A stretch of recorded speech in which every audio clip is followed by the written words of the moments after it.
chassis that has 9 slots in it that you can option out the way you need. You guys have chosen 4 DC SMUs, which you see in slots 1, 2, 3, 4, and an LCR meter, which is where the cables are. And then you still have 4 empty slots. So you can put other cards in here if you want.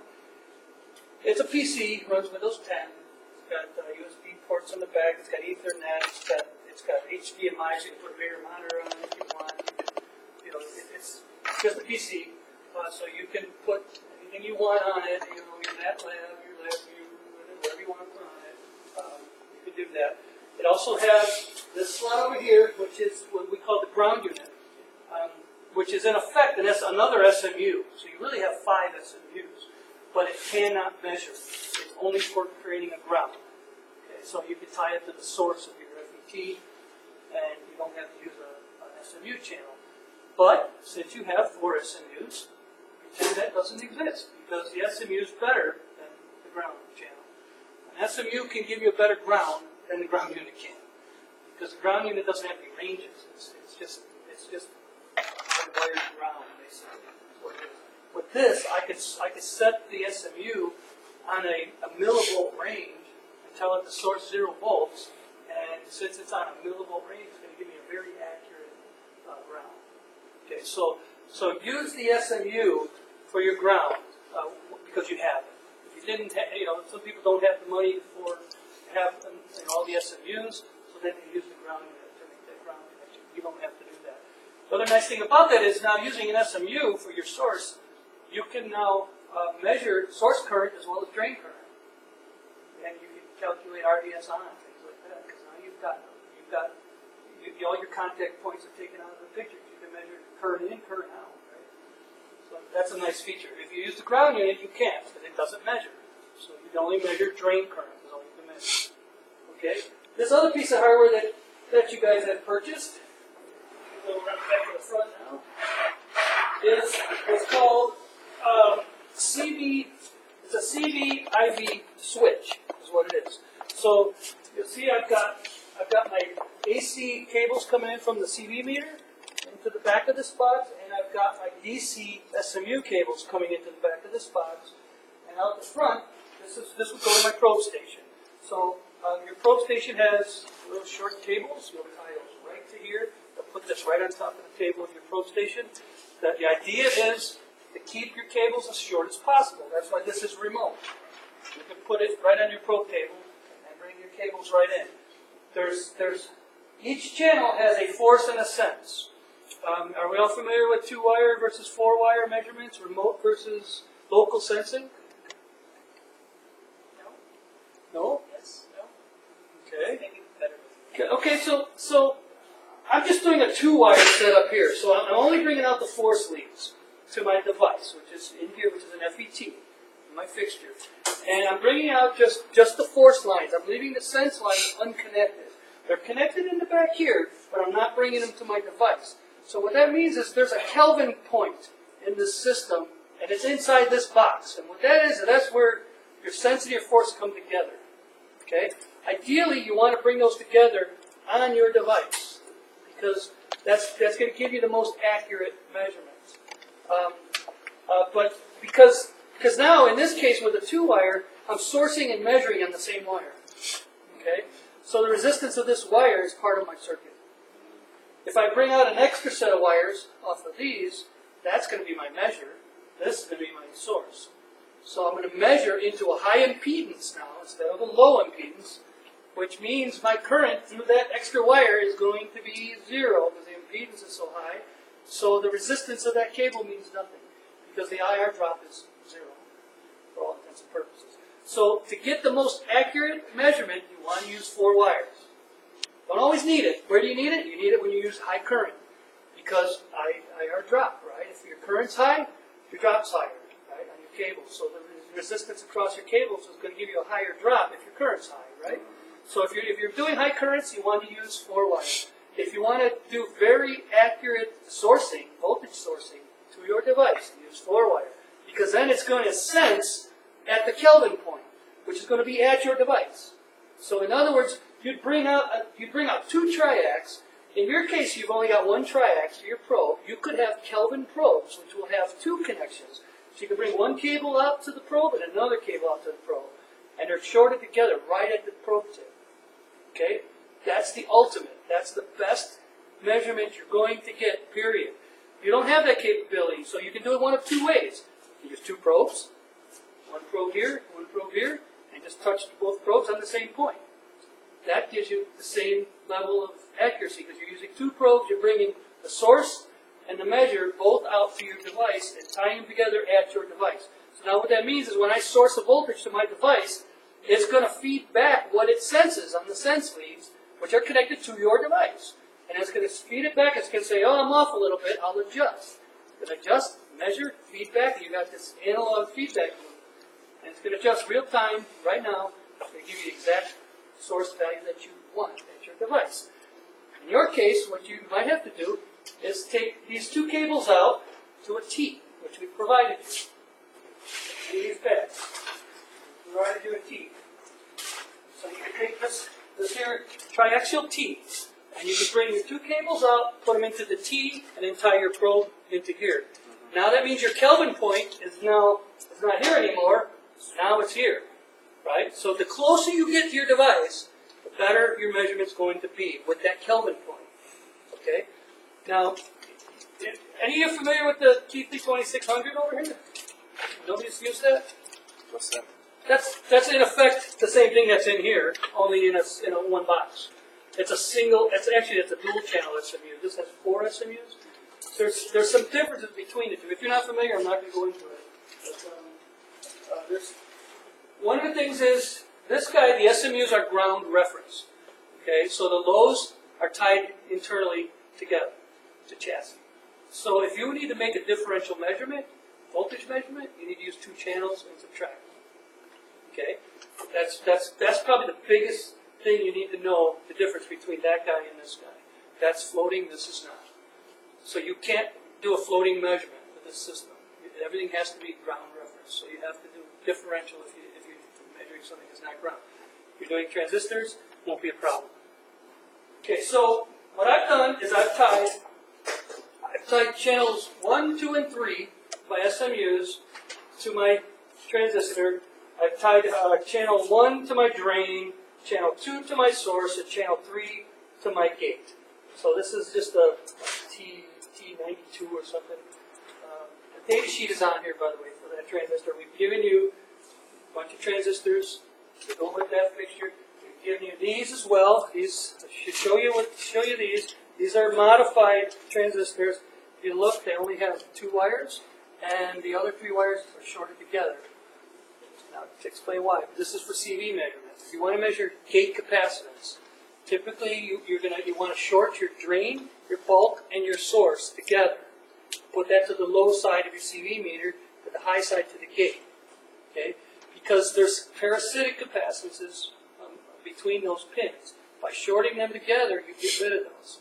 Okay, so that's why these have been pre-done for you. If you use these transistors, be aware there's a shorting wire wrapped around them. You should take it out. Take it off, otherwise you're going to get a short. And all of these transistors, there are BJTs here as well. This is the shorting, the manual shorting is the way we used to have to do this before we had this box. Now we don't have to do that anymore. I'll explain that. Because with this box now, we can do those shorts. We can do them internally in here. Okay? So what this is a CV IV switch. Your CV comes in, your IV comes in, and with software, we decide which source we bring out to the front panel of this box. So why is that important? Because the CV is coax, the IV is triax. Does everybody know what triax is? Have you seen triax? Have you used triax? No. Maybe not. Maybe not. If it's a maybe, then that's a no. Okay, this is a triax. Take a look at this. It has 3 conductors in it. It has a center conductor, it has an inner shield, and the outer shell. Okay? So there's 3 conductors. Why do I need a triax? Because I want to measure real small currents. That's why. If you're measuring 100 nanoamps or above, you don't need these. you can use Radio Shack cables, and you'll get decent measurements. But when you start measuring very small currents, the leakage of the cable could be greater than the current you're trying to measure. Okay, every cable is going to have leakage. Now, with the inner shell, we can get rid of that leakage by using what's called guarding. We have a feature called guarding, where we can drive the inner shield to the same potential as the center conductor through a buffer, so the leakage current's being sourced by the buffer, not by the SMU. And by putting the same voltage on the inner shell as you get in the center conductor, you have 0 volts across your cable, which means the capacitance of the cable gets shorted out as well. So it means you can measure faster, you eliminate the capacitance, and by sourcing the leakage from a buffer, you get a better low current measurement. Probably doesn't make sense right now, but I told these other guys that were in the first group, there's a book that you need to find. It's online. You can find it. It's called the Keithley Low-Level Measurements Handbook. It's in PDF format. You can find it online. Find it and read it, because it covers all these things. And it does a very nice job of explaining all of these error sources and how to make these difficult measurements. Because they are difficult measurements. If they weren't difficult measurements, you wouldn't be calling Keithley. You'd call Fluke. You wouldn't need us. Okay? We specialize in difficult measurements, right? Small resistance, large resistance, small current, small voltage. Small voltage being the hardest thing to measure, by the way. So how about the leakage for this cable? What's that? I mean the leakage for this cable. What is the leakage? Yeah. Oh, I don't know. I mean, it's very small. These are very good cables. Okay. These are $250 a piece. They're very good cables. They're low leakage, low inductance. They have Teflon inside of them for their insulating to prevent, when you do this, prevent voltages from being generated. So this cable can measure the picoampere current. That's huge. What are you talking about? That's a huge current. We can measure attoamps with this cable. Okay. 10 10 to the minus 18. Picoamps, that's all day. That's easy. That's a piece of cake. That's nothing. So the hardware you have is capable. You have 4 SMUs. One of them is capable of measuring. It has a 10 attoamp range, so it can count electrons. There's six electrons and 10 attoamps. So we can count electrons with that channel 1. Literally, and we do. Fermilab uses them. They count electrons off a beam splitter. And then your other 3 SMUs don't have a preamp, and they can measure in the 10 femtoamp range. And that's as bad as we get. Sorry, that's as bad as we get. That's like I said. That's what we're known for. We're known for very accurate, low-level measurements. Okay, and we have very little competition in this space. So we kind of. It's kind of monopoly. Huh? It's kind of monopoly in low-level measurement. That's right. We've kind of invented this stuff, so we know what we're doing. We've been doing this for a long time. So this box, this is the Cadillac. You're not going to get better than this. Okay?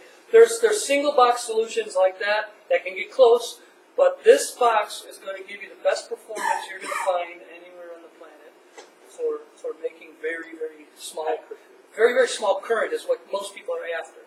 Is getting very accurate small current measurements. Now, just sitting out here in the open with no shielding, no Faraday cage, I could show you probably hundreds of femtoamps, no problem. When you want to get below that, now we got to have a Faraday cage. You got to shield your device. Everything's got to be done right. But I've seen 400 femtoamp noise floors in the carpeted room in a conference room with this system.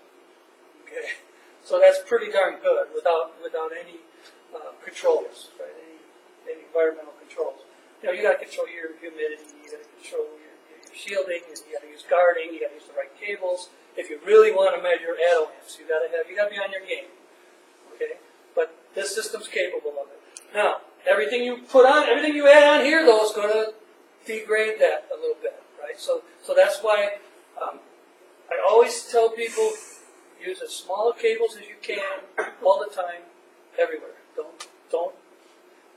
You know, people when they buy their probe stations, they always buy 2 meters of cable because they think that's going to be easier to hook up, right? Well, they're gonna kill some of the capabilities that they have when they do that.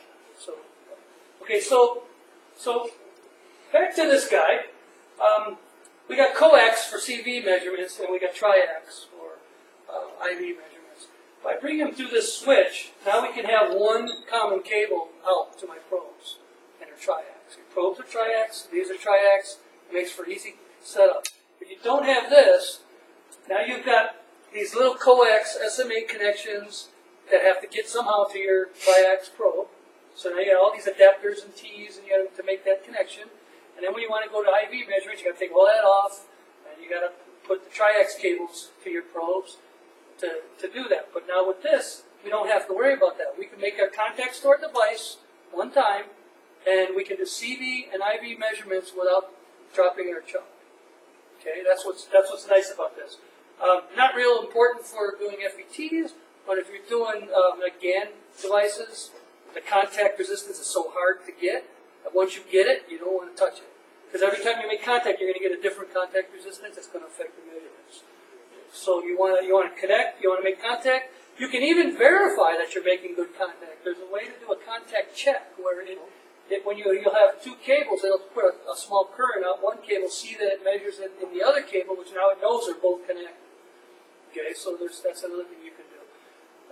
So now this will allow me with software to either put a SMU on this wire, or a CV high, or a CV low, or a CV guard. You could do an AC guard with that as well. Okay. I could put CV high on one, put CV low on these two, which shorts those two together.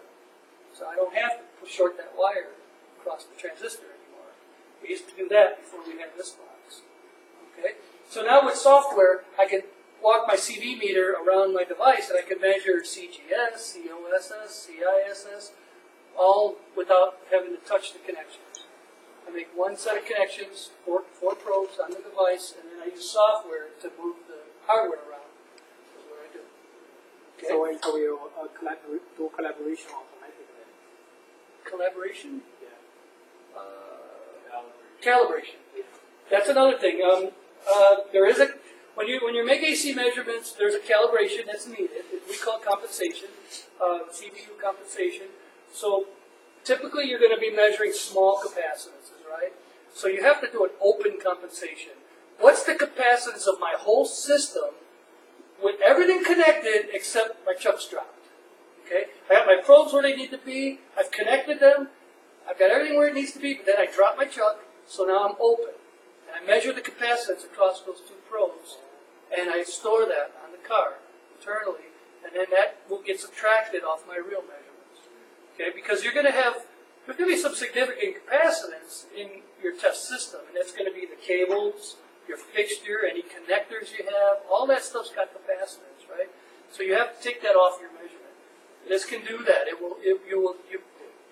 I'll show you how to do that. You will compensate for the parasitics, and it will take them. It'll store them on the card in non-volatile memory, so you don't have to worry about it. It does it for every range, every frequency, So once you do it once, you're done. Okay, unless you change cables or something, right? Then you have to do it again. There's short compensation if you're measuring large capacitors, and you want to short your two probes together and measure that capacitance, store that. There's a load compensation where you can put a 50 ohm load across your two probes and do that. That's not really necessary for what you guys are going to be doing. And then there's cable compensation. You have to compensate for the length of these cables. Okay, and it's defaulted to these cables. You don't have to touch it. But if you add more cables, you have to know the length of the cables because there's a phase component of that AC measurement that has to be taken into account. This box has the DC IV, it has the CV card in it. They both come through here, so we have to configure this guy so we know what's coming out. Right? Right now it's just in the turn-on state, so it's not configured at all. So here's what we're going to do.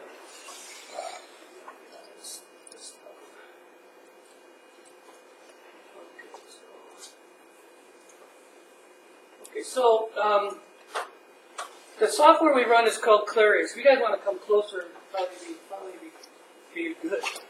Clarius is the software that we use to characterize our transistors or whatever.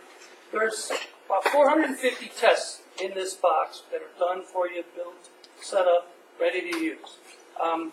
Some of them are interactive, some of them are not. Some of them are written in C code and they're custom tests. And any of those, we give you the source code for those as well. So we give you everything. So the way this is set up, there's a library tree on the left side here where we can set up a project. And this one's called Default 1. You can all create your own projects for your whatever you're working on. And within your project, you can have devices. And as you said, here you see a 4-terminal FET, you see down here a 3-terminal BJT, a 2-wire resistor. So the project doesn't have to consist of one type of device. It can be many different devices. And then within each device, you can have multiple different tests. These are tests right off the data sheet for the device.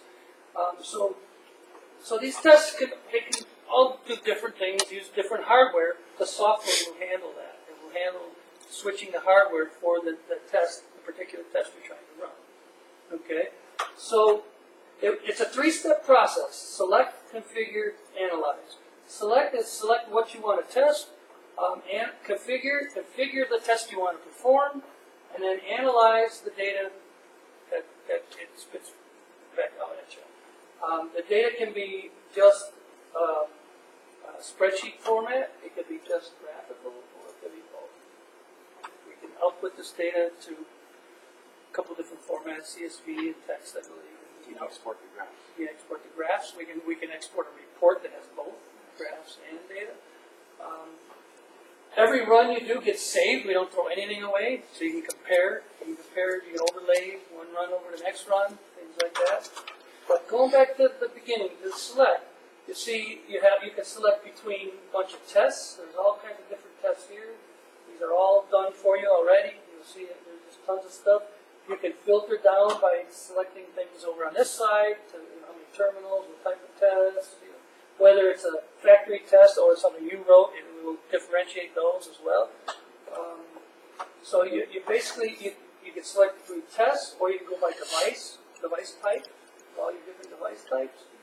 You have actions, which could be like a beeper or a dialog box where you can put a message up to tell somebody to turn the lights off or whatever, whatever you want to tell them to do. Here's where you can control that box there. You got matrices you can control if you want to test multiple devices, like over a weekend when you're not here, or you can switch between multiple devices and just run for, you can do reliability tests, things like that. There's all kinds of stuff here. Here's controllers for cryo temperature controllers, lots of stuff. Wafer plans for your probe station, and then there's projects. So this is a project, so you can set up your own projects and you can pull them in. Okay, so we're gonna concentrate on this VDSID. We all know what that is, right? It's a family of curves for an FET. So if I go to configure, I need to configure this test. So you'll see there's a picture in the middle. It means nothing. It's just a bitmap. What matters is what you do on each of the pins. Okay. So the first thing is, you can see this. It's called a gate. This is an ITM. It's called an interactive test module. We've generated this test. We decided what you want. so we've given you the GUI, we've given you the defaults, we've given you everything to do this kind of test. And this makes it very easy. It's interactive. You can select from what's here, and that's it. User test is one that you write. You create the GUI. You create the defaults. You create the ranges. You do all that. You set up the test. Now it's a custom test. Most of the tests are ITM. They're interactive. Okay, so you can see here, I got to first select which hardware I'm going to put on that pin. Any hardware that I have, I can put anything on that pin. I can select nothing, the ground unit, SMU 1 through 4, or the CV high, CV low. Okay, so this is a DC test, so we're going to select SMU 3 for that pin, which matches what I've got connected up here. Then I've got to select the operation mode for the SMU. You can see there's about 8 or 10 different modes for the SMU. The SMU can be a power supply, it can be a voltage source, it can be a current source, it can be a list list source where you provided a list of values. It can do linear, it can do logarithmic, it can what else can it do? It can create a comment, a ground. It can step, it can sweep, it can do all kinds of different things. For a gate, we typically want to step. We want to step a gate voltage, and we want to sweep drain voltage at the same time. So I'm gonna set this up as a voltage step. I'm gonna start at 2 volts because the transistor doesn't turn on until about 2 volts, and then I'm gonna go 2, 3, 4, 5. So I want to see 4 curves. So I'm gonna go 1 volt per step, and I'm gonna stop at 5 volts. So I'm gonna go 2 through 5.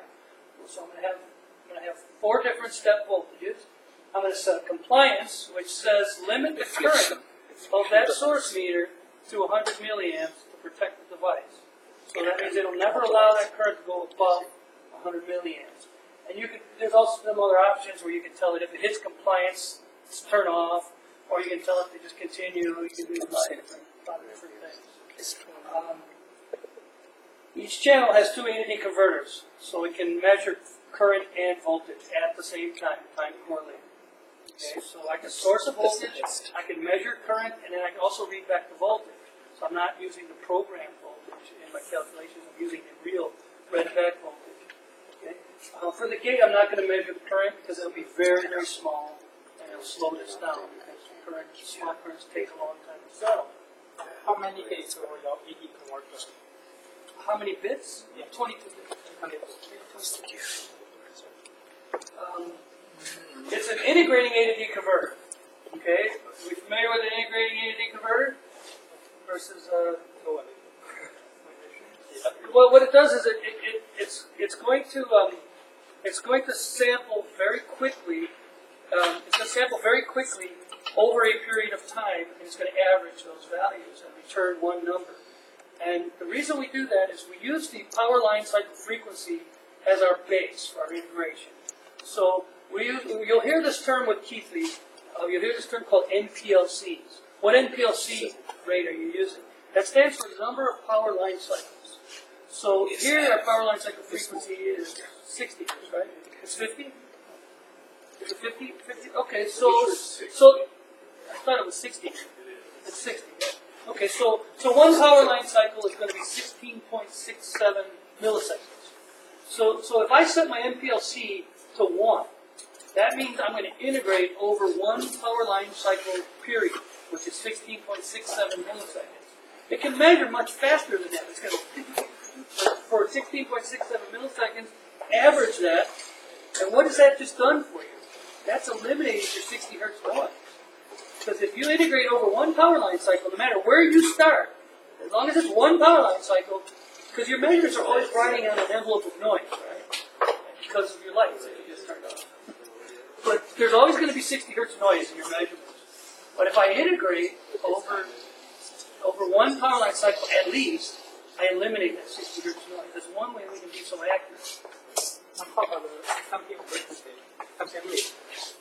The sampling rate is megas. Is it? Well, no, wait. On the DC SMU, Yes, coming. the fastest. It's not working? I'd have to look it up. To It's pretty rotate. fast. It's pretty fast. I don't know what it is off the top of my head on the DC SMU. Now, there's the DC SMU. It's not a timing Yes. based instrument. Okay, it's designed to give you very accurate DC voltages and currents. So I It's bring not. this down. It's got jitter. It's got jitter. It's not a very accurate time-based instrument. If you want that, we have that too, and that's called a high-speed pulsar instrument.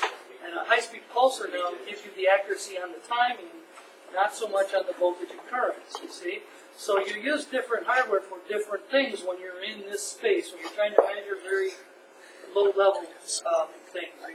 You want to use the right instrument for the right job, right? So this instrument is designed to give you very, very accurate voltage and currents. Okay? The timing of it, we just talk factors. We don't talk real time. We talk time factors. Because there's some timing that's built into the instrument that's based on range that you don't have control of. Okay? Because, for instance, you start measuring current, the smaller the current you measure, the longer it takes to settle. And we know that, so we've incorporated those delays in the hardware. So you don't have to even think about it, it's done for you. Okay, you can add more delay, but there's a base amount of delay that's put in to, just so you can get a reasonable measurement on those currents. So that's why we can't really talk timing, because your timing is based on a lot of things. It's based on the impedance of your device, it's based on the ranges you're using, and your NPLC settings. All these things are going to affect your timing. So we can give you a rough estimate, but we can't give you an exact time.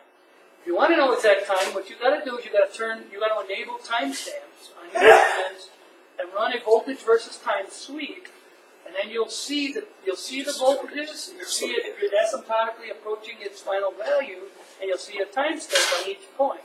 And then you can determine from that what your delay needs to be to get a good settled measurement.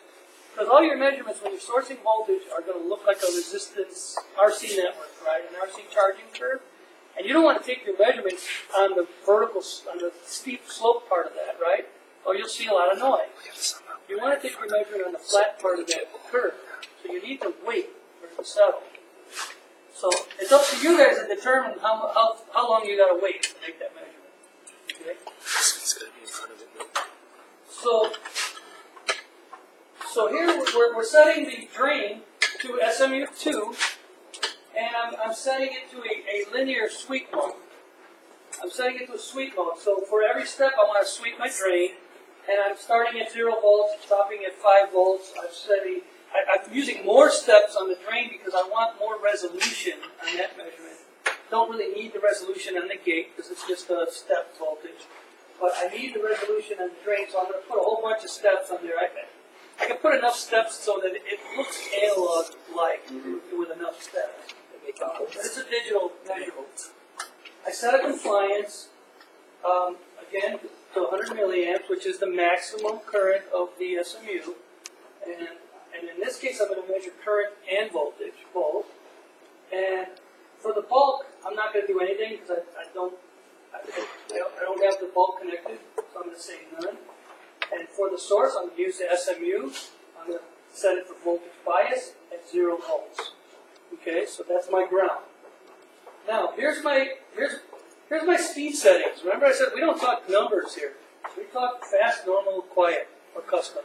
That's the speeds you get. So normal is 1 MPLC. Normal means 1 power line cycle. So you can measure faster than that, but at the expense of noise. This is just physics. There's nothing I can do about it. You measure too fast, you're going to get 60 hertz noise in your measurement. If you want, you can go multiple power line cycles. You can go 10 power line cycles, which gives you like a digital averaging, which is nice. So typically normal is going to be where you want to be, at least. In a university environment, a research environment, speed's not a real concern. I mean, what's the difference between waiting 10 milliseconds or waiting 200 milliseconds for you guys? It's not going to matter. Where it matters is in a production environment. What if I've got a wafer with 100,000 transistors on it that all have to be tested? Right? Now we're talking a big difference. Every millisecond is going to matter. So you need to optimize your speeds to get the most throughput as you can. But for you guys, wait. You're not going to see the. How do you test it on the wafer? Do you use a stepper thing to? It doesn't. It has a driver for your probe station. It'll index your probe station. It'll keep a wafer map. It'll tell you. It'll even highlight which sites fail, which ones pass. It'll give you a map of the wafer. It'll show you. Every time you lower the table, break the contact, put it in the table, connect the contact. It does help for you. It does it for you. There's a wafer. This has some very limited probe station capability. There's another software package we have for this that has much more capability where you got real nice control of the probe station. This you have to write code to do it. You have to tell it to move the probe, index it over one place. You have to tell it to go up, go down. You have to tell it everything in code. The other software we have, you can do it all with a mouse. You can do anything you need to do with this one's a little more complex to use. It's more designed for a manual probe station than it is a semi-automatic probe station.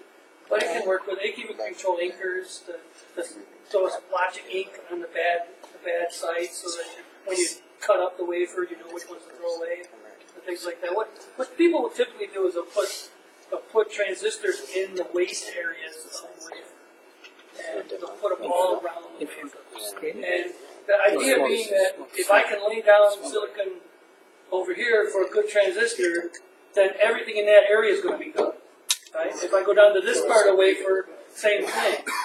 And so you put the transistors in the waste area, in the cut lines, literally. And those are the ones you test so that you're not damaging good parts with the probe tips, scratching.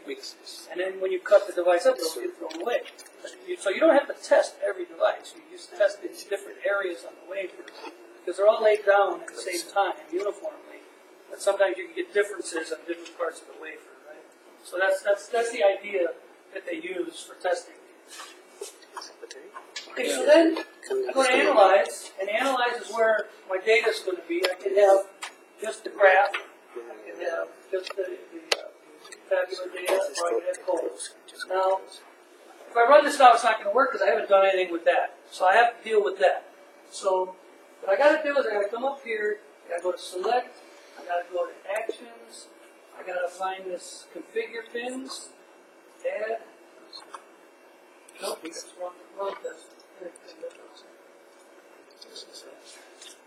This one. Okay, so I have to set up my switch so I've got the right signals to my probe station. So that's what I'll do here, and I'll go to configure. Oh, that's the wrong file too. I missed it. Let's go back. Select. This CPU configure.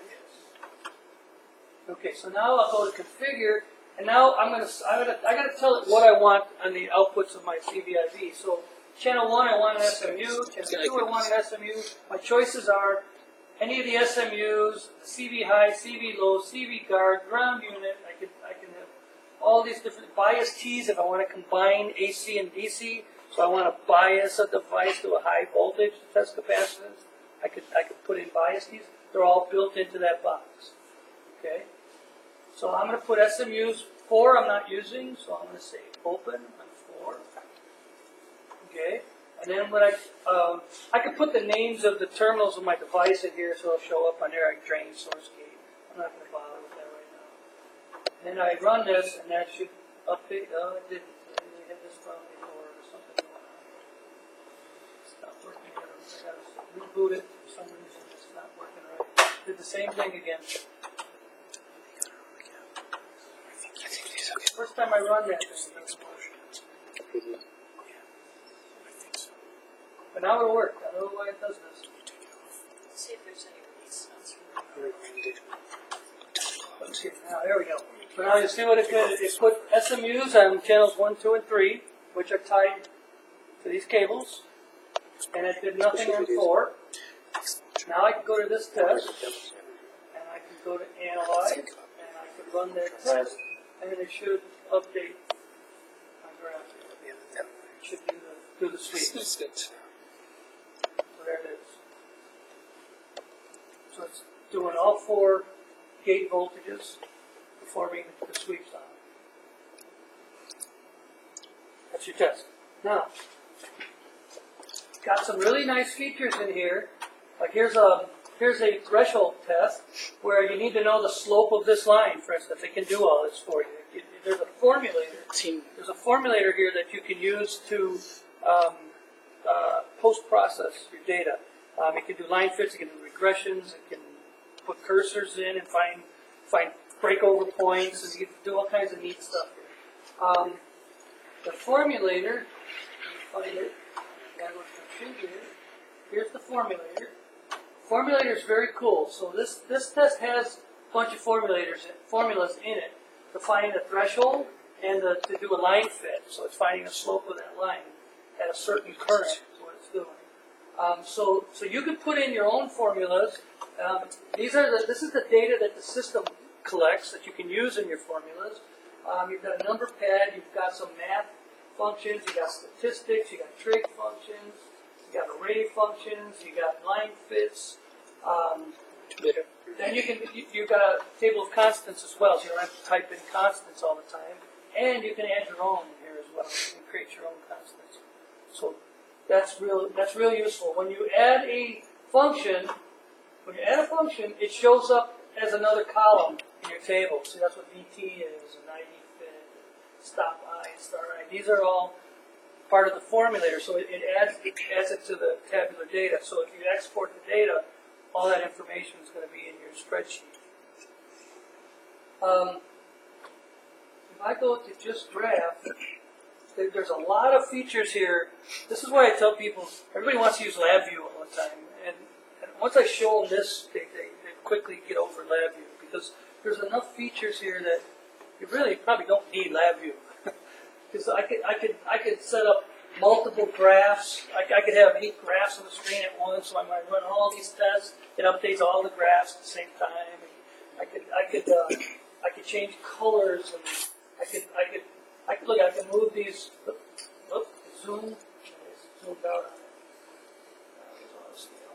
I could grab these guys. It's not letting me do it.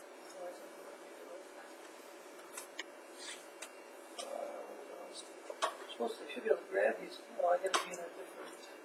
I can drag these guys around. Now, if I want to zoom in, say, I could. By the way, pinch and zoom. It's like your phone. Touch screen. So. It's touch screen, so that you can drag stuff around just like you would work your phone. I'm not a touch screen fan, so I use the mouse. But some people like it. I could zoom in by going like that. I could auto scale it. I could do hysteresis sweeps. I could sweep one way, sweep back the other way. Do a hysteresis sweep. It'll save all that data. Here's all the annotations on the graph from the formulations that you add. It adds them to the bottom of the graph. When you move your cursor around, you'll see. For some reason, I'm not able to drag it. I should be able to drag that around. I don't know why I'm not able to do that. Thought I could do that. I know I can do it. Just don't know how. Run history. Every time I run a test, if I go back to this guy, it keeps every test forever that I've run. So if I want to compare this test with the last one, I can turn that on. There's the 2 tests overlaid on top of each other. So I can have a reference file, which I can mark as a reference file by putting stars on it or something. I can mark it as this is my favorite test. I want to keep this one. It'll keep these forever unless you delete them. Okay, so you can always have all your runs in one place. This is something we just added. It's kind of nice. Now, what do I want to show you? Okay, I showed you that. I showed you the formulation. How about a CV test? Here's what a CV test of a MOSFET should look like. Here's the configuration where we're going to put CV high on the gate, and we're going to put CV low on the bulb. Now, here's my device. I have to switch this over to CV. Okay, so what I need is another one of these configures. That's what I need. So I can copy this, and I can go down right before the CV test, which is up here, and I can paste it.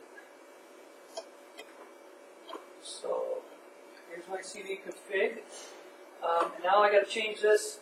What did we say we were going to do? We're going to do the gate is high, which is we had SMU1. I think that there.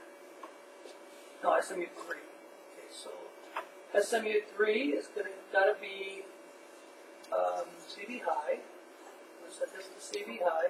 And you know what I'm going to do? I'm going to set the other ones CV low. I can set more than one of them to CV low, so I can short the drain, the source, and the bulk together by doing that, which eliminates the parasitic capacitances between the drain and bulk and the bulk and source. Make sense? I shorten them together? Well, does it really make sense that you said you didn't really connect the bulb physically? I didn't. So the reason I didn't is because you're missing a module that we don't have. So that's why I didn't connect it. See, there's a hole in the back there. We need another module for that. So that's why I didn't connect it. It should be connected. but it's not for this case. But you know what? For CV, you should use the bulb. So here's what I can do. Now it's connected. I just moved the cable from the source to the bulb.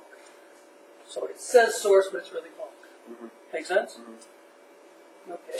So now I got to run this test to figure this.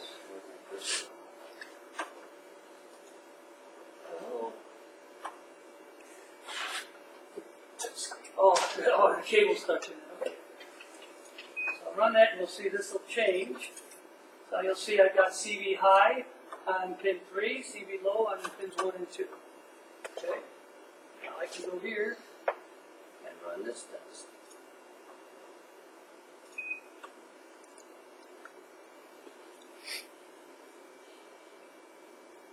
And that doesn't look good. Something doesn't look right there.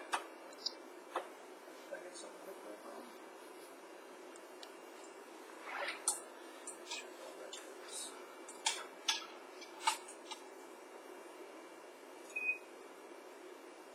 I'm going to try my LCD device. That's not good. That might be bad device. I probably zapped the DSD device.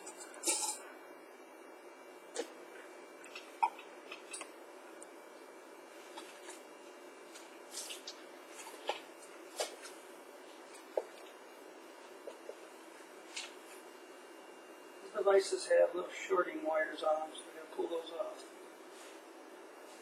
Let's go directly from gate to bulb. This guy.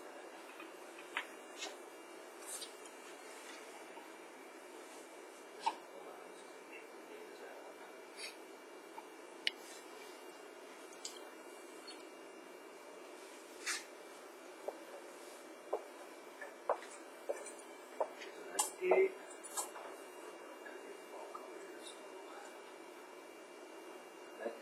Figure. And we're going to put the high on channel 3, which is our gate, and we're going to put the low on channel 2. This one, move this guy over. Now let's see what happens.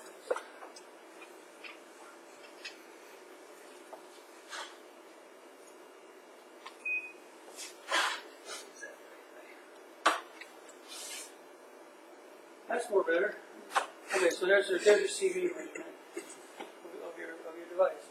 Now, these are going to go to your probe station, so you don't need to change anything between the CV and the IV measurement, which normally you would have to do that because you've got different cabling requirements for those two measurements.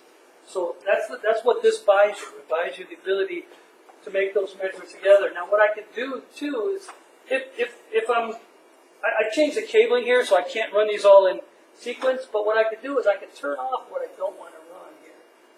Okay, shut these guys off, for instance. Come on. And we want to run that CV test. We don't have a pulsar. We don't have that. So now I can have these 4 measurements. This is my IV, this is my CV. And now if I go up to this level, and I hit run, it'll run through that test, that test, that test, and that test. One after the other. Change the hardware along the way, and you'll get all your data just like that. Okay. It's not going to work for the IV in this case because I moved wires around, but I'll show you if I run this. It tells you what it's running down here. It tells you what it's running, and it'll go through all 4 of those tests. It'll update all the graphs until you get all your data.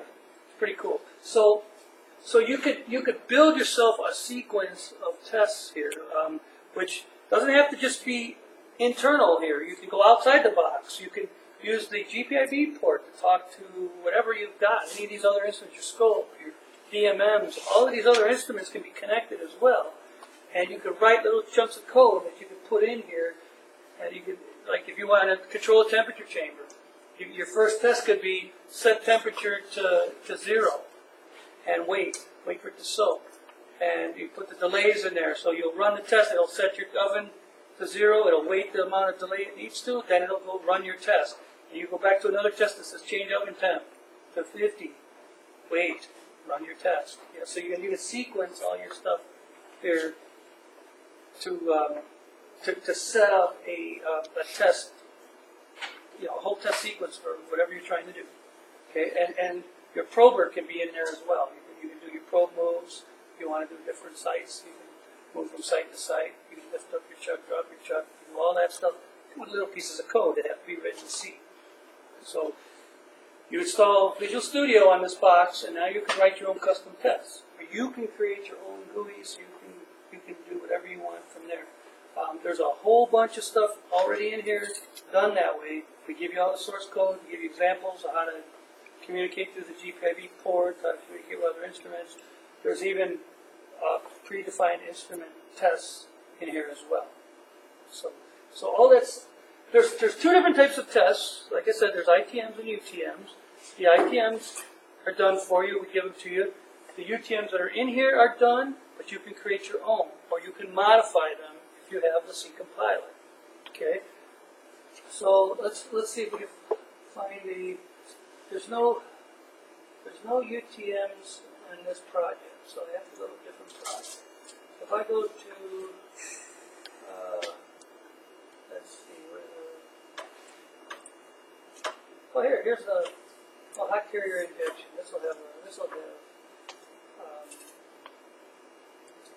will have UTMs. So now if I go, let's see.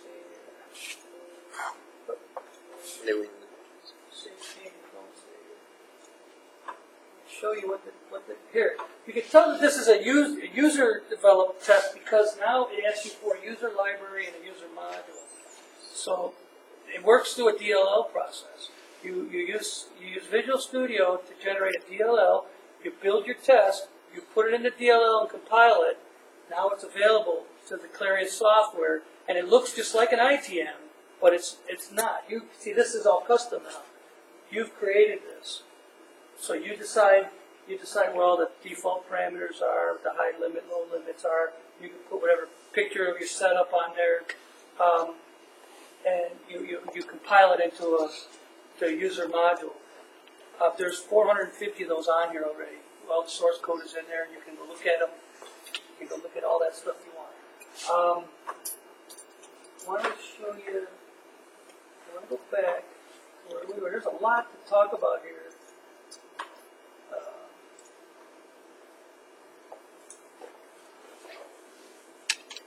How much time we got, Jen? About an hour. About an hour? Yep.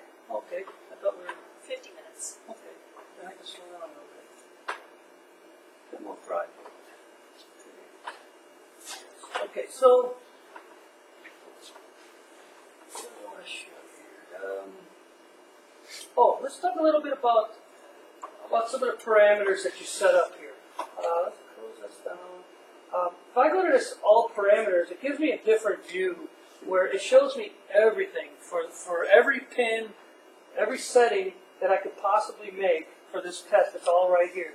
Now, when you export the test to a spreadsheet, it puts all this, it puts a tab with all this information as well. So you'll know what your settings were for that particular data that you've got, because it will export this sheet as well to your Excel spreadsheet. So this is just a kind of a way to see everything in a tabular format, which is the same thing you're seeing here. This is just a little more intuitive because you can see it. You also have test settings over here on the right side. Here's where you can set your speed, your measurement speed for when we talk about the NPLC settings. That's all done here. Fast, normal, quiet. Fast is 30% faster than one MPLC, so it's 30% faster, whatever 30% of 16 milliseconds is. That's what fast will give you. Quiet will give you 30% slower. Custom allows you to set it to anything you want. Okay. Report timestamps. If you click that, it puts a timestamp on every measurement, so you can see exactly when it's happening, referenced off of the start at 0. So it's not system time. It's from the start of the test. Okay. So there's two different modes. There's sweeping and there's sampling.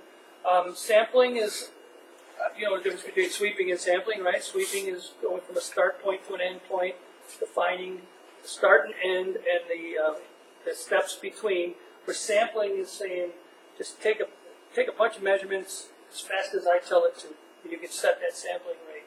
And then you can tell it to return every sample or return an average of those readings as well. Okay? There's a sweep delay and there's a hold time. Hold time is a delay at the beginning of your sweep. So when you're having a test with a lot of points being, a lot of source changes, you're going to put one delay at the beginning to charge up your cable, is what you're doing basically. That's your sweep delay. No, that's your hold delay. Sweep delay is between every source change you can add a delay. Okay? So delay, we call it an SDM cycle. Source delay measure. So you got to set a source, you're going to have delay, then you're going to do a measure. Okay, so when setting the source, there's some inherent delay that's built in. You don't have control over that. That's based on range. So that's just going to be there. Then the D in SDM is the delay you add. So you can add user delay to wait even longer. And then measure is the aperture or the NPLC setting of your measurement. In other words, the integration rate of your measurement. So that's how long it takes to take the measurement. If you're on one MPLC, you cannot get a measurement faster than 16.67 milliseconds because you're going to be integrating over one power line cycle. Okay? If you want to go faster, you can, but you're going to get noise. Okay? Output values. This is where you could set certain values to. You could tell it that to save those values in a clipboard that I could bring into the next test. So sometimes I might run a test and I need some of that data for the following test. That's how you would get that data to transfer from one test to the next. It does it through the spreadsheet in the Analyze page here. If I go to the Analyze page, you'll see there's 3 tabs here. Calculate settings. So there's your settings. Your calculate, this is where it'll pass those values through so that you'll see what you're passing from one test to the next. Exit condition, you can define what to do on failure. So if the test fails, you can do nothing. You can exit just that test and continue running the rest of them. You can exit the device, because you can run more than one device as well, not just one test. But you can exit the site, the sub-site, or the project. So you can decide how you want to exit when there's failure. Most of the time we just leave it at none. Okay, terminal settings. This is just a different way of viewing what you have over here, is all that is. But now this is where it's a little confusing and a little different. The measure side of this. Now here we're measuring current and voltage, and here's our ranges. Now, what confuses you about that? There's limited, auto, and best fix. Nobody knows what those are. So here's the deal. This is a sweeping instrument. Okay, so it's going to sweep from a start point to an end point. It may cross over a couple ranges during that sweep. Now remember what I said, that there's timing. There's range-dependent timing that you don't have control over, right? So when it switches over from one range to the next, timing's going to change. And you're going to have a nice-looking graph, and all of a sudden you're going to get a blip in your graph, and you're going to call me, and you're going to say, this thing's messed up, it doesn't work. Well, that's because you changed ranges in the mid-sweep. It's a sweeping instrument. Forget that auto range exists. Auto range is great for a non-sweeping instrument. But for a sweeping instrument, auto range will confuse you and it will get you in trouble. Okay? So understand that. Understand that it's a sweeping instrument. And if you've got an anomaly in your data, look to see where it's at. Is it right at a range change position? Because like the ranges are, whatever they are, 1 milliamp, 1 microamp, 10 microamps. If it's right on one of those numbers, that's likely what's happening. You're in auto range and you're auto ranging during your sweep. So you should use auto range one time, and that's it, so you know where you need to be, and then turn off auto range and set to a fixed range. Now the catch is that will give you less accuracy if you set to a fixed range, because you're going to need to set to the highest range that your data fits into, right? So your lower values are going to be less accurate because they're based on the range. Your accuracy is based on range. Are you aware of that? Your accuracy is based on percent of value and percent of range. And those two errors add up. Okay, so the closer you are to the top of the range, the more inaccuracy you have. That's percent of range. And the smaller the range, the lower that value is. Because you're in a smaller range, your error numbers are smaller as well. So if you're on a 1 amp range trying to measure femtoamps, the error just from that range is going to be greater than the signal you're trying to measure. Does that make sense? So if you set a fixed range that's a high value and you're sweeping through all these different ranges, your lower numbers are going to be off. They're going to be way off.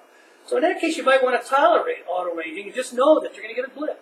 And don't worry about it. Or break up your test into several pieces, right? Where you set a fixed range, sweep that section, another range, sweep, because you could set start and stop, and you could do separate sweeps. That's the way to do that. Best Fixed says, I'll figure it out for you. Don't worry about it. Best Fixed, it'll do a sweep before it does the real sweep. It'll do a pre-sweep, and it'll determine which ranges it needs, and it'll set to the highest of those ranges, and it'll leave it there. So that's what Best Fixed means. Limited auto means I'm going to auto range only amongst these couple ranges. You tell it which ranges you want to auto range amongst. And you don't give it the full range. You just tell it you could shrink down that auto range to a smaller portion. Here's where you could do hysteresis, dual sweep. You click on that, and it'll sweep one way, and it'll sweep back the other way. Okay. Here's where you can tell it to report the program value or the measured value. Depends on what you want. If you're doing a resistance calculation, you're going to want the measured value, not the program value, right? Help. This context-sensitive help. Wherever you're at and you hit help, it will give you help that's relative to what you're doing at the time. Okay? So there's videos. There's videos in here. Like, look at this one. Shows you. This explains what I just talked about with the accuracy. This will explain all that. So there's videos built into here. You can create your own videos if you want. Put them on here. Well, it's nice if you want to show somebody how to hook something up, or if you got some weird setup that you need to show an operator, you can do it. You use Camtasia, you can create your own. So that's kind of cool. We need to talk a little bit more about CV. We talked about compensation. I haven't showed you that. You do a CV measurement, and you got all this. You got switches, and you got cabling, and you got probes, and you got a big chuck that's a giant capacitor. You got all these things that are going to be parasitic to your measurement. You need to get those out of your measurement. That's a two-step process. You need to compensate for the parasitics in your test system, and then you need to enable the compensation. Okay? So just compensating doesn't enable the compensation. And I get this question all the time. I did the compensation, how come I still got these high capacitance readings? Because you didn't turn it on. Doing the CVU compensation does the actual measurements and stores them on the card, but then for each individual test, you've got to tell it, I want to use the compensation values or not. Okay, so I'll show you how to do that. So if I go over to, I got to go to a CV test. This is this guy. So I'm on a CV test. If I go over here to Tools, there's right here, CVU connection compensation. So if I click on this, now, cable I have to set for 1.5 meters. That's the length of those cables. If you change the length of those cables, you've got to change that because of the phase component of this measurement. There's an open compensation, there's a short compensation, and then there's advanced compensation. Advanced compensation is low compensation, which there's no reason to ever use that. So don't bother with load. You'd need to find a 50 ohm load that you can put across your probes. You don't need to do that. It's not important. What's going to be important to you guys is open compensation because you're going to be measuring small capacitances, right? If you're measuring large capacitances, short compensation is important. You can do all the compensations and it wouldn't hurt anything, but make sure you do the open compensation. And what that says is pull your device out. So have everything connected You know, so if you're doing a probe station, everything's connected. Your probes are where they need to be. Contact your device, but then lift them. So that your device isn't connected, but all your cabling and all your system capacitance is now there. And then you just hit this measure open, and it tells you to make sure you lift your probes and don't have anything connected. And say OK, and it goes through, and it's going to do it. Oh, model 3 configuration is saved and there was some system configuration. It's doing something. It's doing a compensation. It stores the values on the card. Okay? You let this finish. I'm surprised I can't. Usually I can show that. I should open that first. Takes a couple minutes. Oh, probably because I don't have that connected. Yeah, just open. It's open, yeah. So none of these are going to be part of the compensation. You get the idea. You do the compensation for your system as it's configured, and then what you've got to do is you've got to go to the test and enable that compensation if it ever comes back. Otherwise, Okay.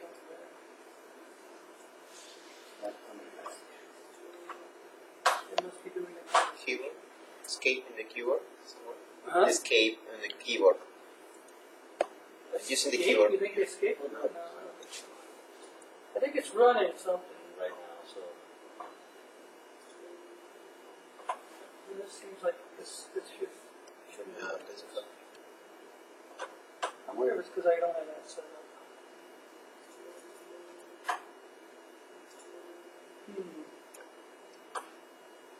I should be scrolling through here what it's doing.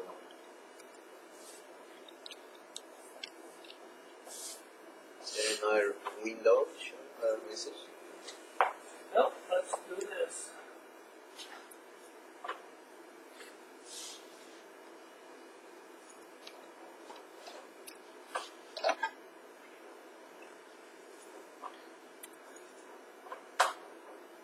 Okay, now I'll show you how to enable the conversation. That's how you perform the conversation. Then I get everything set up right.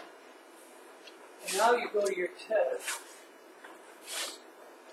I will configure, and I think it's under advanced. No, it's not under. No, it's not under advanced. It's under terminal settings, advanced. There we go, compensation. So if I did the open compensation, then I just click that. And now it's going to use those parameters that it got from doing the compensation for this test. And what you should see is you should see lower capacitance values when it's compensated. So you could do a CV test uncompensated and do it compensated. If you overlay them, the right one's going to be the lower values because it's taking out extra capacitance that's in your system. So here's where you could, if you've done all the compensations, you can just select them all if you want. Okay. You can use the CV meter to get any complex impedance you want. If you want to get phase angle data, you want to get inductance, conductance, you can get dissipation factor, very important.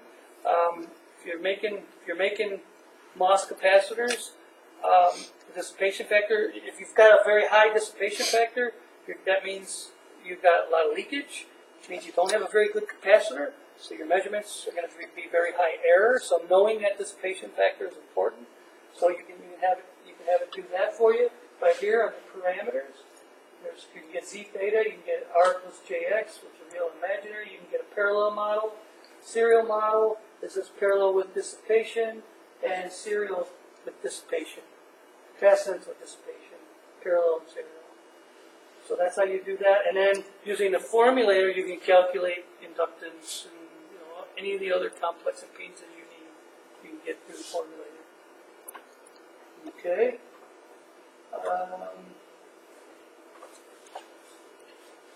Here's where you set. There's a range estimator based on which will tell you based on your settings what the range of capacitance that you can measure, because it's going to vary depending on what your settings are. That's what this will tell you. Here's a calculation for it.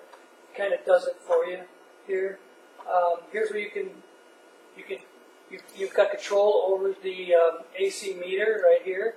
You go 1 microamp, 30 microamps, 1 milliamp.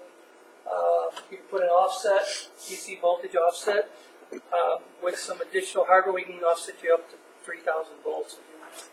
So you can do high voltage CV as well. So that's all here. You just gotta get in here and get your hands dirty. Start playing with this stuff. I think what else I could show you here. Take a minute and show the videos. I just showed them a video. Yep.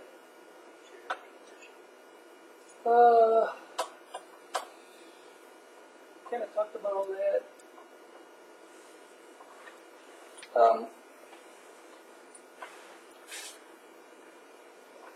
I know. Go to the.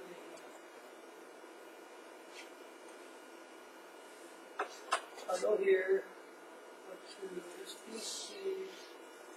All your stuff is in S4200. Okay, so if I go to Keithley User, I go to User Live. Here's all of the user models that we've done for you for all these different. These are either different instruments or different types of tests. Like what's in here? There's for a hot chuck. If you've got a hot chuck on your Probe stations. yeah, your probe station, you need to heat the chuck. There's a test here to do it. Charge pumping, charge trapping. There's a beeper library just to beep the thing. There's all kinds of different libraries here. These are done in C++. They're compiled. They're put in these libraries, so they're usable for you guys. Even without the compiler, you can use these. You just can't change them. If you want to change them, you got to install a C compiler. If you're going to do that, let me know, because there's certain things that have to be done. You cannot use the free Express version Microsoft compiler that universities give for free. We can't do that from a licensing standpoint. We're not allowed to do that, so it's got to be a full licensed version of Visual Studio. Professional, right? Yeah, professional or enterprise. It's got to be one of those. So it relies on some Windows libraries to compile. You can't use GCC or something like that. We're trying to we're talking about changing it over to an open source compiler, so that way we just install it on all the machines and call it a day. But right now it's kind of tied to Visual Studio. So just what we've done, from the beginning, we've always used Visual Studio, but we've been complaining that hey, why don't we make it open source? And they're hearing us finally, so I think that's going to happen, and that'll be nice, because then we can just load it up on every machine as they ship. Everybody will have the compiler.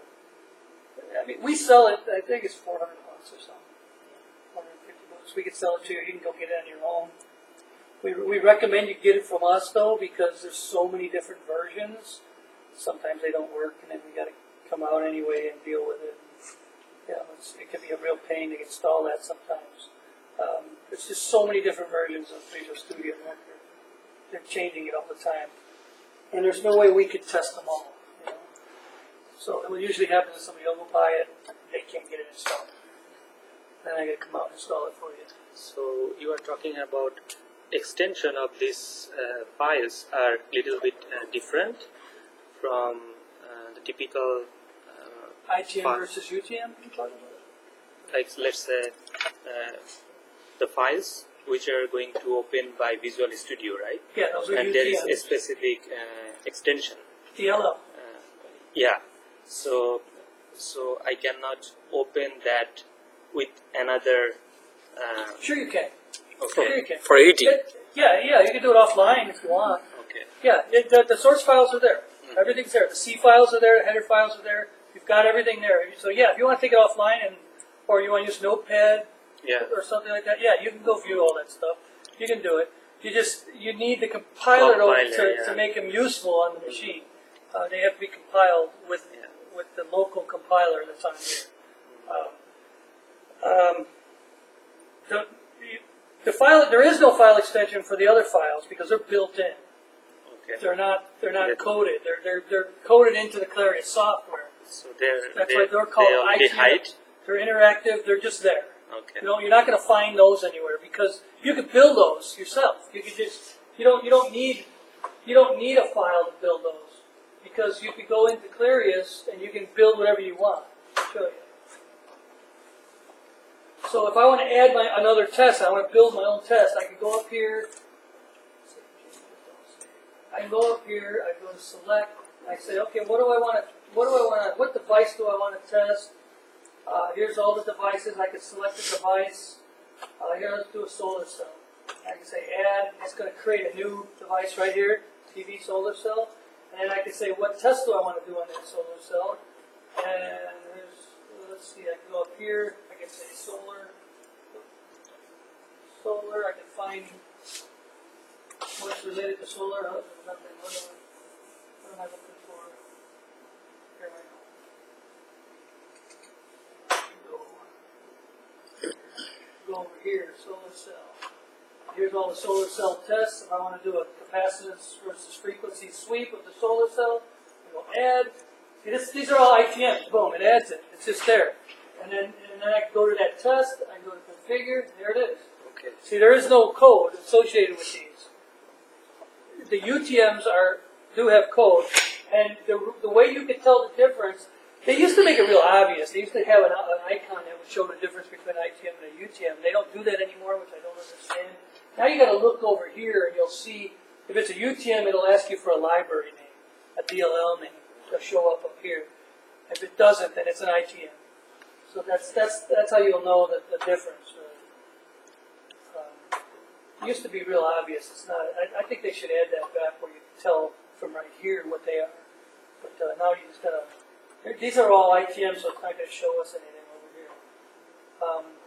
But when you load the C compiler, you'll get another icon here that's called CULT, K-U-L-T.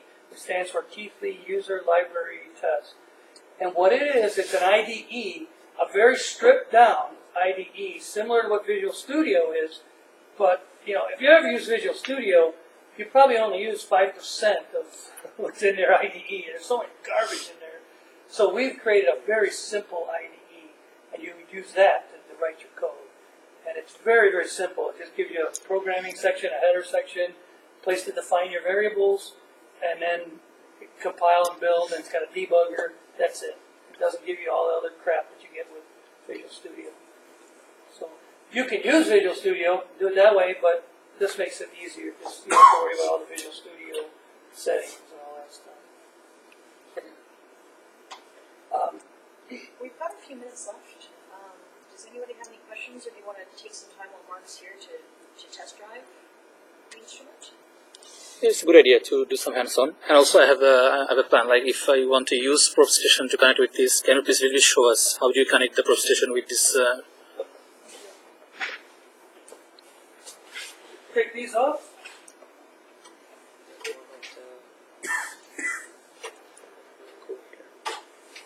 Probe. Done.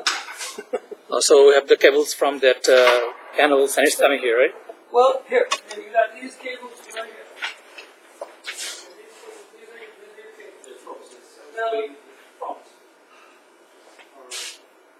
I would recommend you don't use this because every connection is an opportunity for reflection at high frequency. So the less connections, the better. So what you want to do is take that CD box. Put that sucker right here. You want to plug these right in, right? That's it. So you've got 4 of these. So you've only got one cable. So you're not going to have the ability to do 4 wire, okay? Unless you use T's and do T cables together, okay? So by connecting these to the force, you're only going to have 2 wire. Now here's what you can do. They have probes that have 2 connections on it, so you can have 2 cables. Right, that's why you got 2 here. That's exactly why you got that. So you don't have the cables for that. You probably should have got those up. There's another way you can do it. You can use 2 probes for one channel. One with force, one with sense. If you drop them both, that's going to be the best performance you're going to get. Because now you're bringing your Kelvin point right at your device. When you have the probes that have the 2 connections,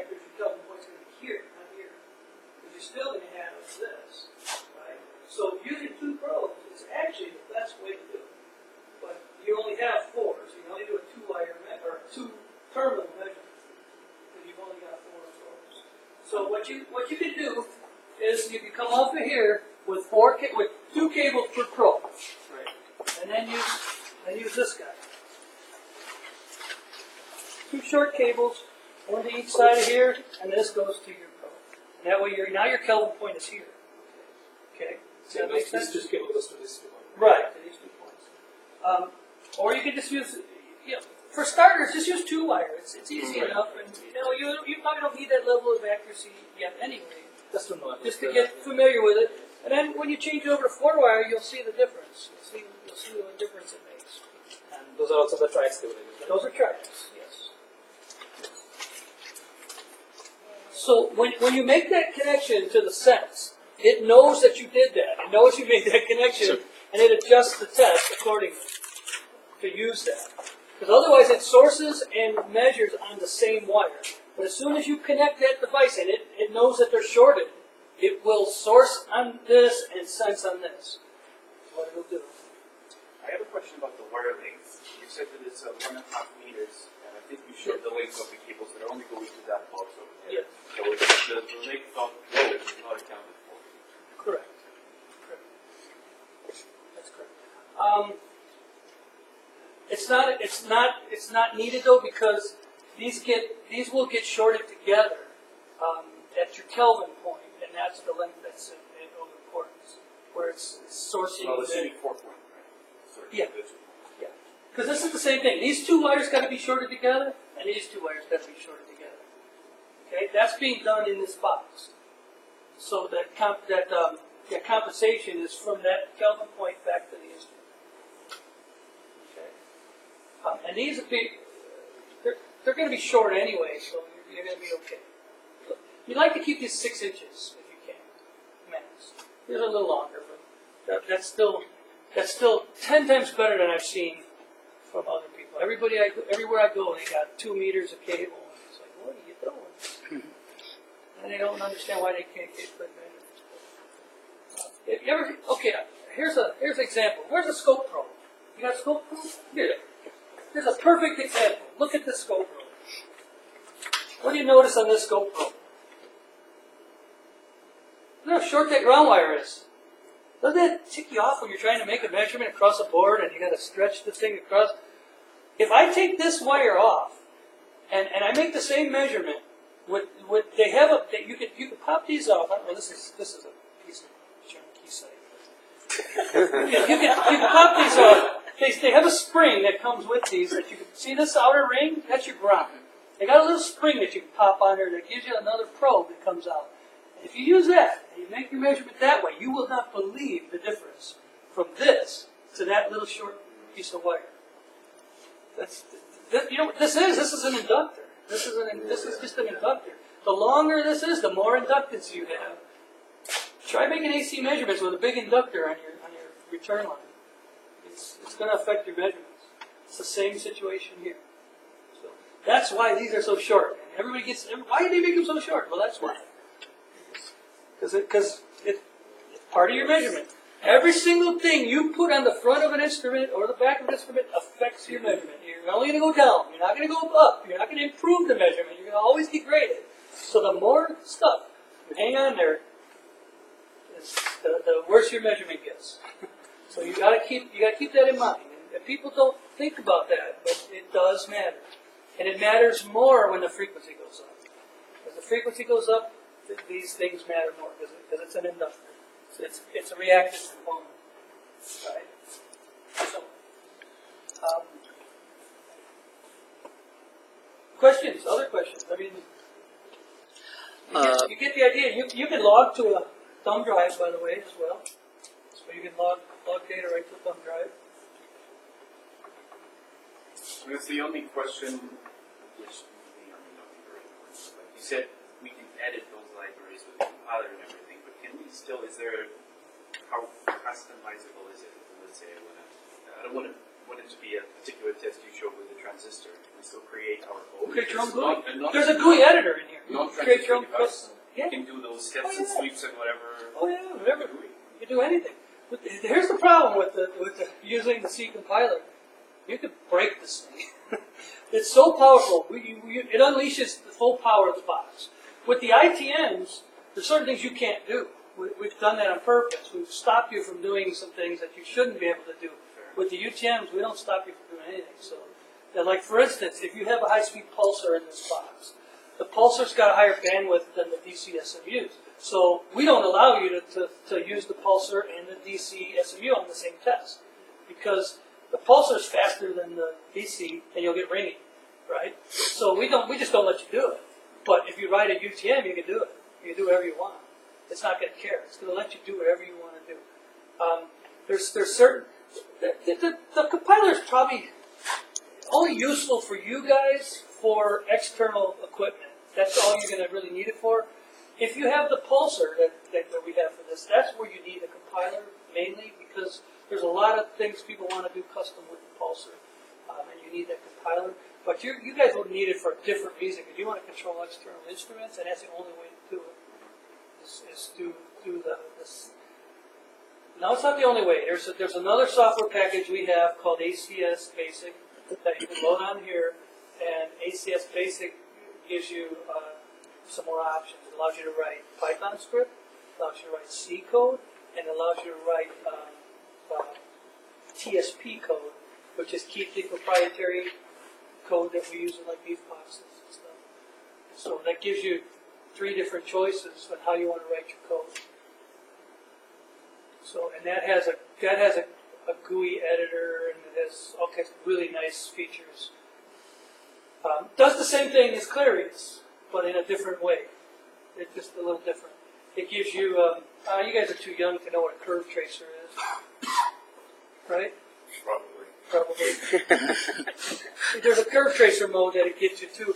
The curve tracer was an instrument that Tech used to make. Very nice instrument. I don't know why they don't make it. It drives me crazy why they let it just kind of fall off the face of the earth. This is what this is replacing, really, is a curve tracer. Curve tracer was a dedicated box that had a fixture, kind of like this, that you could plug components in. You had all different fixtures you could plug onto it. It had a big old knob. The knob was tied to your sourcing function. So you could put your device in there, you could set your parameters, you could twist the knob, you could creep up on, say, a breakdown and things like that, and you could graph it on the CRT screen. It's an analog version of this. That's what it was.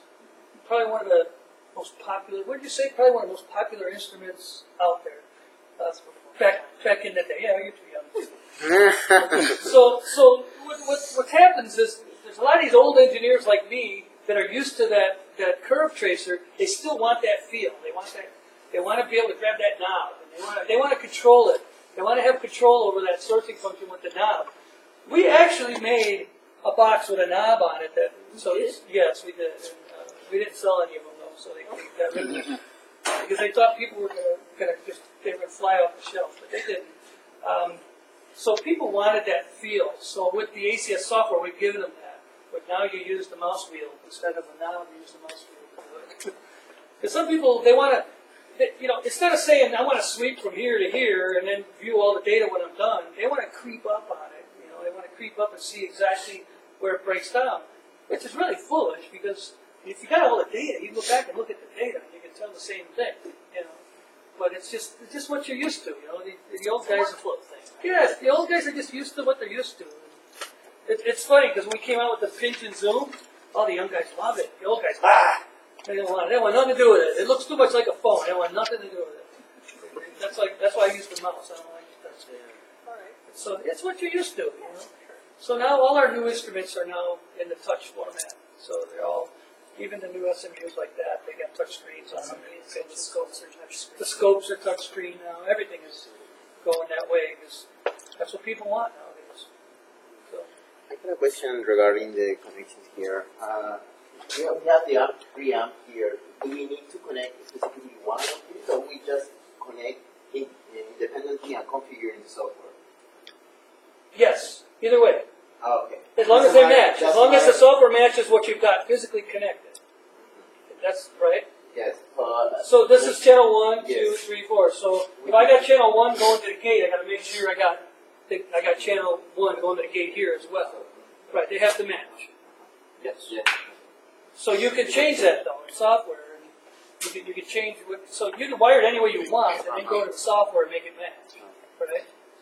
That doesn't really matter. And I guess we can simulate or measure multiple transistors as well. For example, if I want to measure like phototransistor, Yes. so you can also plug in at the same time. If you've got enough hardware, yes. Or you need a matrix, a switch matrix. Now, what some people will do is they will tie a bunch of FETs in parallel and just leave the gates isolated. So you can take 5 FETs, put the drains and sources all in parallel, and you'll have 5 gates. If you have enough SMUs, you can tie an SMU to each gate, and you can do that. You can do it that way. They do reliability testing that way, by testing a whole bunch of them at once. But when one fails, you don't know which one failed. That's the catch. Or you could buy a switch, a matrix, and this has got all the code in it to control a matrix. So you could buy either a mux or a matrix. You know the difference between the two? Matrix is rows and columns. You put your devices across the columns and your instruments across the rows. You can connect any instrument to any device pin. And then through software, you can just click right through them, right down the line. You can let it run for a month or whatever. What you do is you characterize the device, then you beat on it for a month, and you recharacterize it. You can stress it, right, with over voltage or over temperature, things like that. That's what they'll do. You're familiar with NBTI or PBTI testing? Familiar with that? NBTI is negative bias temperature instability, is what they call it, and it's done for N-channel MOSFETs, and it's a way that they've come up with to stress the transistors, and they do it at very high speed because the majority carriers will collect and they'll get trapped. Charge trapping.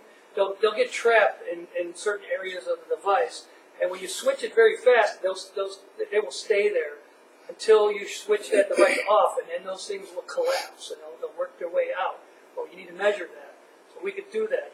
You could beat on the device very, very fast, get those carriers trapped, and then we can shut it off, and very quickly we can measure the relaxation of those carriers coming back, and that's what NBPTI is. So a lot of people need to measure, and you have to do it at very, very high speed.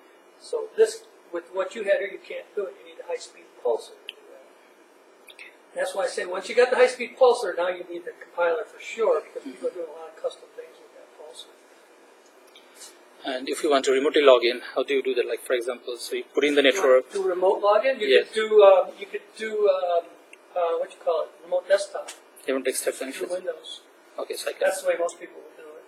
Yes. Or you can connect it to Ethernet and using your routers. You do it that way as well. You just directly to the Ethernet. Most people just use the remote desktop. I do that because I work out of my home. I got one in the basement. My office is upstairs. I can just from upstairs I can log into it, do things. Yeah, I'm more interested to see like the manuals and the resources to go through and see like. Yes, I'll make sure to send that to you. If I haven't got your email, you can just let me know. So I'll send the low-level measurement. Low-level measurements handbook is a must-read. Yeah. The user manual, the programming manual, and we'll That's all on here. Yes. Yeah. It's all on here. It's in the learning center, or whatever you call it. Yes. Resource center or something. Yeah, the manuals are all there. Anything you need to know is in there. And here's another good resource for you.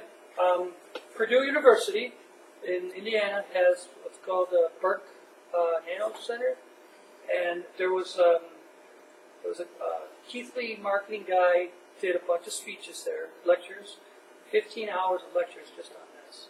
Okay, they're awesome. They're really good. There's 3 hours of lectures just on the CV meter. So if you go to the web, go to YouTube and look up Purdue and Keithley, you'll find it. There's a bunch of lectures, and they're really good. And they go down to the theory level and how to make the measurements, how all this stuff works. So that's a good resource. I highly recommend you look at those. Okay, so those videos are still there? Those aren't on here. No, they're on YouTube. Ah, So it's Purdue University. Purdue at the Burke Nano Center. Yes. If you do a search, you'll find them. They got like a red banner on them. You'll see them. look up 4200, Purdue 4200 or something, you'll find it. And does the manuals there describe which steps, like which steps to follow for the measurement? Yeah, there's videos of Also, all the steps is walk you through it. yeah, that's very useful. Like if you describe all the steps, then it's easier for me to follow and do some Yeah, measurements. the manual, the user's manual is just basically how to use the system. Use the reference manual. It tells you everything. Reference manual's got a lot of information.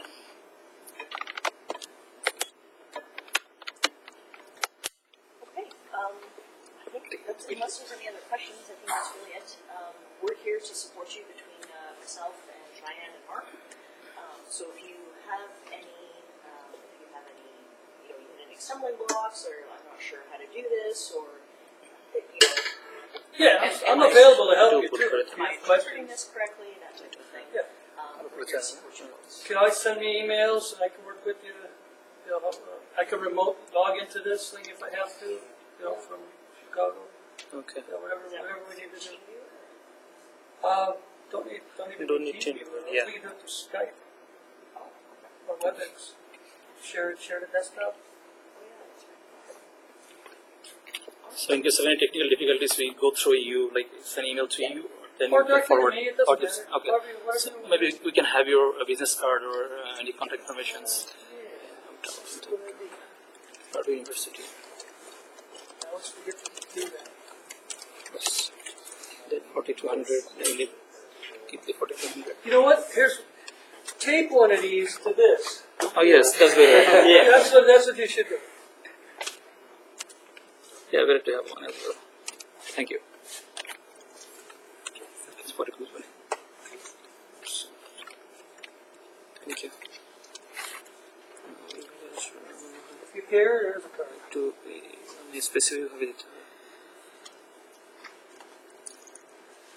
You could do a lot with this machine. You just gotta get your hands on it and start playing. The place for 4200. 4200. 15. Yeah, we got some couple of hours, like 54. Yeah, these are the ones with the red banner. Yeah. Yeah, there's 15 of them. Yeah, those are really good. Those are really good. Watch those. Watch them from the beginning. Watch all 15 hours when you get a chance. Oh, And you 15 can get hours. copious amounts of free time. Then it's DCI. You'll find them interesting. DC and The ones that cover the IV pulsar, measurement. don't worry about those if you don't have a pulsar. Okay, that's good. But there's a lot of really good information there. And the guy that does the lectures is really good. He Stop really it, knows his stuff.